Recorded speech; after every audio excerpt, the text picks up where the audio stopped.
விடாமுயற்சி திரைப்படத்தோட first day first show ticket உங்களுக்கு வேணுமா? அதுக்கு நீங்க கீழே தெரிகிற இன்ஸ்டாகிராம் ஐடியை ஃபாலோ பண்ணிட்டு விடாமுயற்சி அப்படின்னு மெசேஜ் பண்ணுங்க. நீங்களும் குலுக்கல் முறையில் டெய்லியும் டிக்கெட் வின் பண்ணுவதற்கான வாய்ப்புகள் ரொம்ப அதிகமாக இருக்கு. சூப்பர் ஸ்டார் ரஜினிகாந்த் ரசிகர்கள் எல்லாருக்குமே ரொம்ப ரொம்ப முக்கியமான ஒரு விஷயத்தை பற்றி தான் பேச போகிறோம்.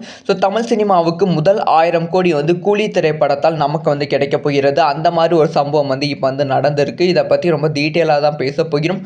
கண்டிப்பாக ரொம்ப ரொம்ப இன்ட்ரெஸ்டான ஒரு எதிர்பார்ப்பு கூலி திரைப்படத்து மீது உங்களுக்கு அதிகரித்து விடும். அதாவது ரஜினி ரசிகர்கள் பெரிதும் எதிர்பார்க்கப்படும் திரைப்படம் கூலி. ஏற்கனவே இந்த திரைப்படத்துக்கு பெரும் எதிர்பார்ப்பு இருக்கு. இந்த திரைப்படத்தோட இயக்குனர் லோகேஷ் கனகராஜ் அப்படின்னு சொன்ன உடனே இன்னுமே எதிர்பார்ப்பு டபுள் மடங்கு அதிகரித்து விட்டது அப்படின்னு தான் சொல்ல வேண்டும். என்னதான் இந்த திரைப்படம் ஸ்டாண்டர்ட் ஒன் ஃபிலிமா இருந்தாலும் எல்சியூல சில காட்சிகள் இருக்கும் அப்படின்னு சொல்லி ரசிகர்களுடைய எதிர்பார்ப்பு இருக்கு. அதே சமயம் இந்த திரைப்படத்தை சன் டிவி எப்படியாவது 1000 கோடி அடித்து விட வேண்டும். ஏன்னா ஜெயிலர் திரைப்படம் 1000 கோடி அடித்து விட்டு 1000 கோடி டச் பண்ணுற நிலைமைக்கு போனது 700 கோடியில் ஸ்டாப் பண்ணது.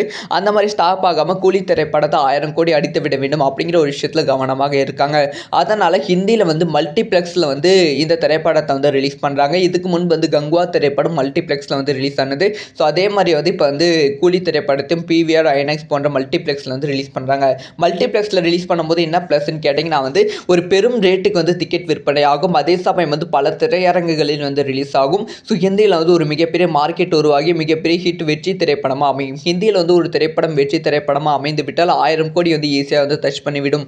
அந்த பிளானில் தான் சன் டிவி இறங்கி இருக்காங்க. ஸோ என்ன நடக்க போகுது அப்படிங்கிற விஷயத்தை வெயிட் பண்ணி தான் பார்க்கணும். இந்த ஒரு விஷயத்தை பற்றி உங்களோட ஒப்பீனியன் என்ன அப்படிங்கிற விஷயத்தை காமெண்ட்ல